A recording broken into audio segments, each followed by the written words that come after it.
second part of the first day here.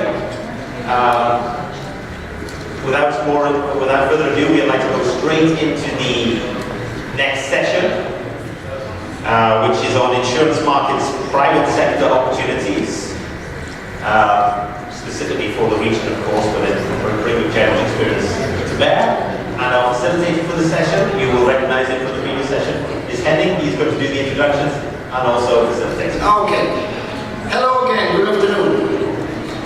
So, transfer is a risk. We had a number of views this morning from various institutions, the UNDP and others, and we spoke about the transfer of risk to capital markets.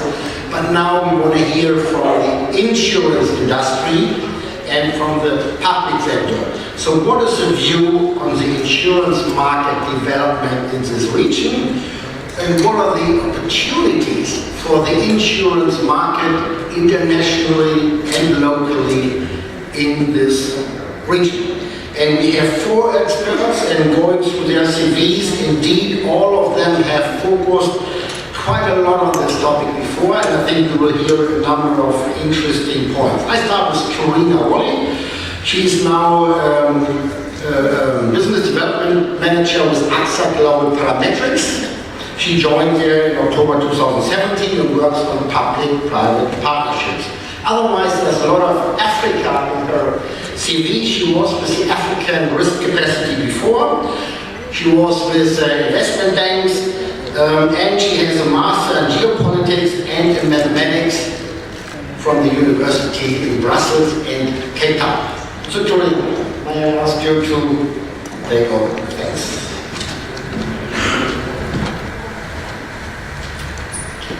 Thanks very much, Henning. So today I'd like to discuss a topic that's actually already been quite thoroughly discussed in the last panel, but I'm going to go back and just do a little bit more of a deep dive into a particular kind of risk transfer and a type of trigger called the parametric trigger, which you've heard a lot about already, which has become the go-to tool for natural disaster schemes. And I think hopefully after this presentation you'll see a little bit more why that is the case. So first I want to just take a step back and have another quick look at how climate change is impacting this region, the ECIS, which you've heard a lot today as well, but I thought there's a few different figures that we've pulled out. So already natural disasters are having a major impact in the ECIS regions. We've got just floods and earthquakes alone impacting 6.9 million people on average per year, which I think is slightly higher than some of the numbers that were discussed earlier this morning. And this is taken from a World Bank report from last year.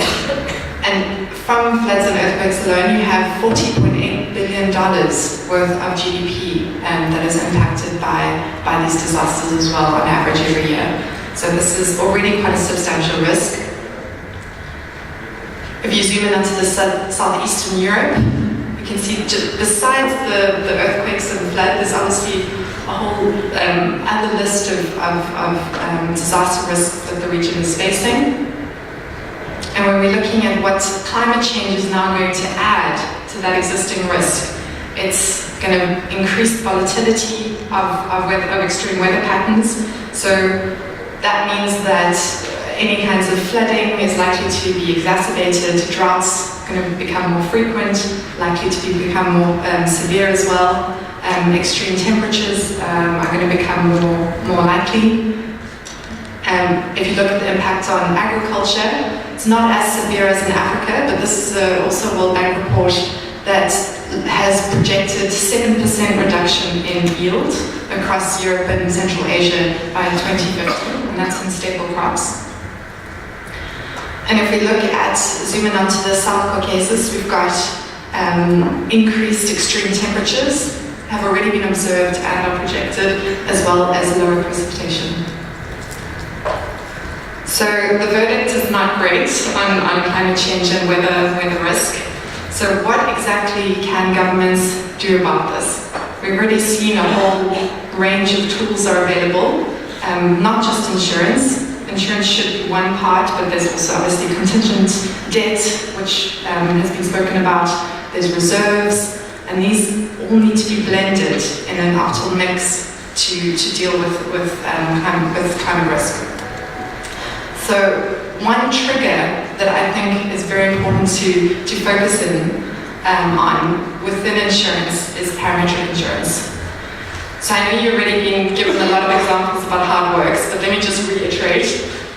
Essentially, it's based on a single weather parameter or combined weather parameters, such as wind speeds or sunshine, wave heights,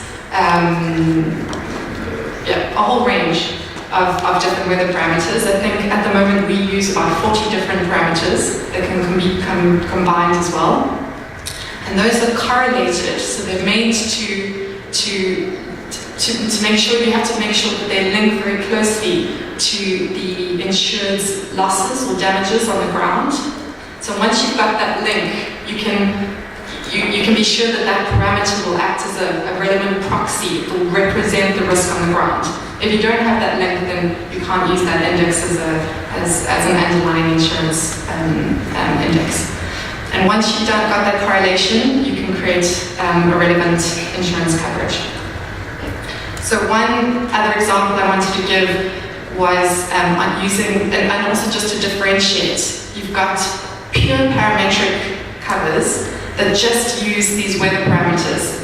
So as another example, you've seen a lot of examples from the ILS team where you've got an earthquake in a box, where as soon as an earthquake strikes a predefined zone, you can have different kinds of payouts triggered. Another way to think about it is you can have a cyclone in a predefined zone. If a hurricane tracks through that zone, a payout is automatically triggered. And one step more refined, one way that refines this parametric index to become closer to an indemnity cover is called a modeled loss trigger, which I think Henning mentioned in his presentation. And that essentially mixes or takes that hazard data, so that wind speed or that ground shaking, and it overlays it with exposure data. So it says how will that impact the type of buildings and the type of infrastructure that country or that insured client actually has. And how vulnerable are those buildings? Are they very well built? Are they very badly built? And through that you can come to an actual estimated loss of what that earthquake or cyclone will have on that region within that box. And then it won't be the wind speed or the ground shake that triggers the loss, it's the actual estimated loss amount that triggers a payout. So I just wanted to make that differentiation clear. And just to let you know, when I said that parametric insurance has become a go-to tool for disaster risk financing tools, a lot of it has been this modeled loss trigger because it is more refined than crude kind of weather parameters on their own. And the one advantage with using the weather parameters is that you don't need to have that additional extra information on exposure. So you can just use pure hazard data to create a parametric structure. Sorry, that's a bit of a deviation. Next slide. So why has parametrics suddenly become a go-to tool in the past maybe 10 to 15 years? It's because technology and data have been improving. So now we've got satellite data, we've got weather station data that is more and more high resolution. So that means spatially and temporally it's more granular. So it's closer to what the risk on the ground is. We've got enhanced models and data processing methods, and of course innovative distribution methods. And now just to highlight the clear benefits of parametrics versus indemnity, and I'll also mention the negatives again for those who weren't awake in the last session. The main benefit is speed. Speed, because you have predefined weather parameters that are triggering your loss or your payout, that happens very quickly. So that can be calculated within a few days and the payout can be made within a matter of weeks or even days. With indemnity, that's not the case. You have to send out loss adjusters and claims assessors to find out what the real loss actually is. The second benefit is that you cut out that cost of having to send someone out to analyze the loss. When the data says that there is a payout, there's a payout. No one has to actually double check how big that payout should be. The other benefit is it's objective, it's obviously tailor-made, and it's globally available. So because satellite coverage is global, we have weather data available to use in every country across the world. And this doesn't come up very well on the screen, but this is just to show how much of the insurance premium currently is going towards claims handling costs, distribution costs, and also an uncertainty loading. So because insurers or investors don't really know how much they're going to have to pay out because it's an indemnity cover, they add a little bit of extra premium there just in case. With parametrics, you don't have to add in as much an uncertainty loading because you know that the payout is based on the underlying model, the underlying index.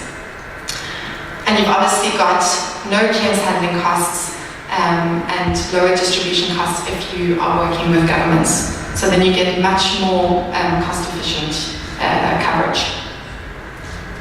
So just to reiterate again, the two main factors here are speed, which is really critical. I think Andy spoke about this earlier. Speed is really critical in terms of liquidity needed in the aftermath of a natural disaster, which is why parametric insurance lends itself so well to this. And then obviously with the governments combining parametrics with government structures, you get the scale. So you've got that more efficient distribution. You don't have to use a lot of the cost on distributing your insurance product. And this is taken from also the World Bank. It just shows the number of different tools, financing tools that are available to governments for natural disaster financing. And just to try and place parametric insurance among these, obviously you've got the ex-ante and the post-disaster financing, which was also mentioned before. So parametric insurance is one of those tools that you can organize before the disaster, have it already done and pre-agreed. And it's one of those that should be used for that relief phase. So that first 1 to 3 months after the disaster has struck, that's when the parametric insurance comes into its own because it's such a speedy payout. And here, just to also reiterate, the cat bonds here are assuming that it's a parametric trigger. So as Henning explained, you can have parametric triggers within a cat bond, or you can have parametric triggers within insurance contracts as well. So it's about the trigger and not the way that the insurance is packaged. And here's another look at how you can organize the risk financing tools and how parametric insurance fits into that. So what's normally suggested is that you have national reserves and contingency budgets for the low severity, high frequency kind of disasters. So that's your very localized floods or just any kind of smallish events that happen quite often. And then above that, when it gets to medium-sized risks, you start looking into debt, contingent credit, and also budget reallocations. And then above that, for the really major events, that's when insurance becomes most cost efficient. And within that, you can obviously a mix between traditional parametric and then obviously alternative insurance is good. And then on the x-axis, it's a timeline. So you've got that relief, recovery, risk, reconstruction phase. So insurance is good for that relief phase, specifically the parametric. And then once it gets into the reconstruction phase where you need really large amounts of volumes of funding, that's when you can start looking into credit and tax increases. And I now go back to Thomas's application, Leonardo da Vinci quote. How, with all this knowledge on parametric insurance and how beneficial it can be, how has it been applied so far? So our team within AXA is called AXA Global Parametrics, so we only do parametric insurance.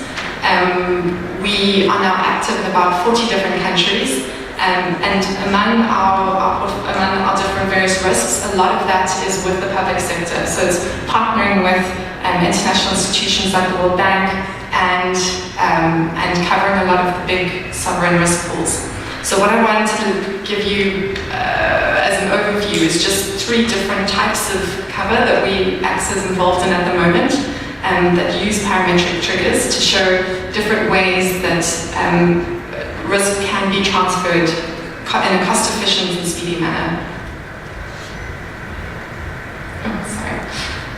So that's just an overview of different things that are on. So the first thing I want to just focus on is regional sovereign catastrophe risk pools. There are 3 big ones at the moment. There's the African risk capacity, the Caribbean risk pool, and the Pacific Islands risk pool. So AXA is involved in all of those because we really believe that this kind of structure works very well. One of the main benefits is that pooling risk actually lowers the cost of the premium. So if you can see at the bottom there, the annual expected loss, so that the actual risk, underlying risk doesn't change. But what does change is that you have, because different maybe countries are pooling their risk together, the operating costs of having such a risk pool are spread, the fixed costs are spread over a large amount of risk, so there's an economy of scale.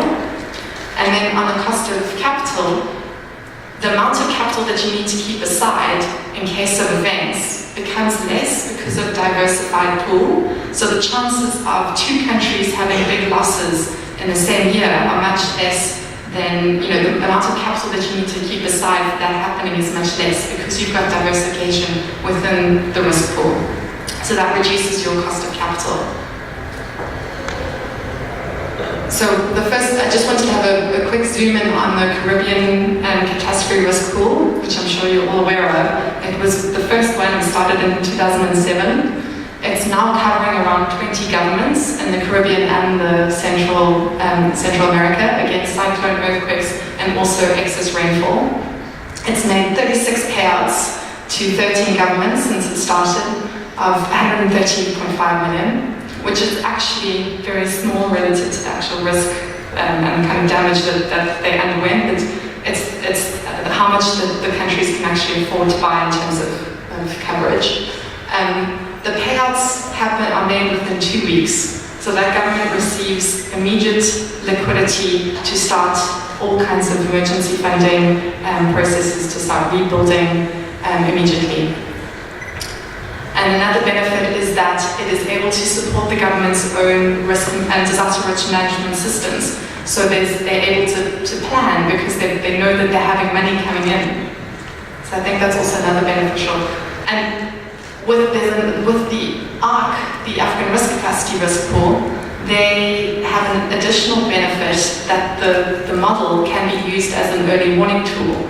So the ARC covers for drought in African governments, and they can actually follow how a drought is evolving and already start planning before the end of the season.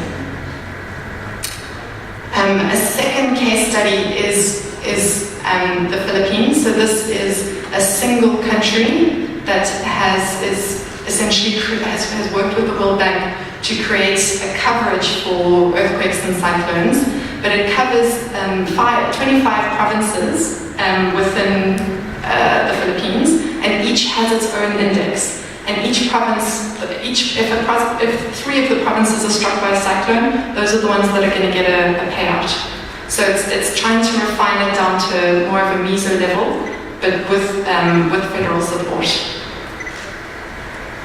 And just to say, this is based on an AIR modeled loss trigger. So as I was mentioning before, it's not just based on pure hazard data, it's based on AIR's estimate of what the cyclone or earthquake impact would be on those provinces.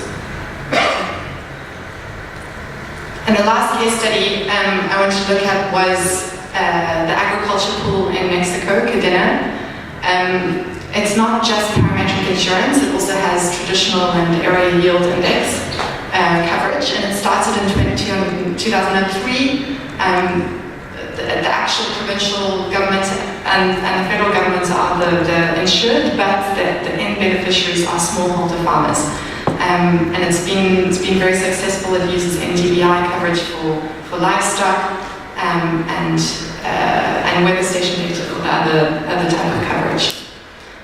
So I think we can see that there's been a lot done so far. I think from what was mentioned before, we've had cat bonds worth $1.3 billion, parametric insurance coverage for earthquake in South America. There's a lot of other examples of how parametric insurance or parametric triggers are being used within the disaster risk financing sector, and I think it's just the beginning. Thanks very much.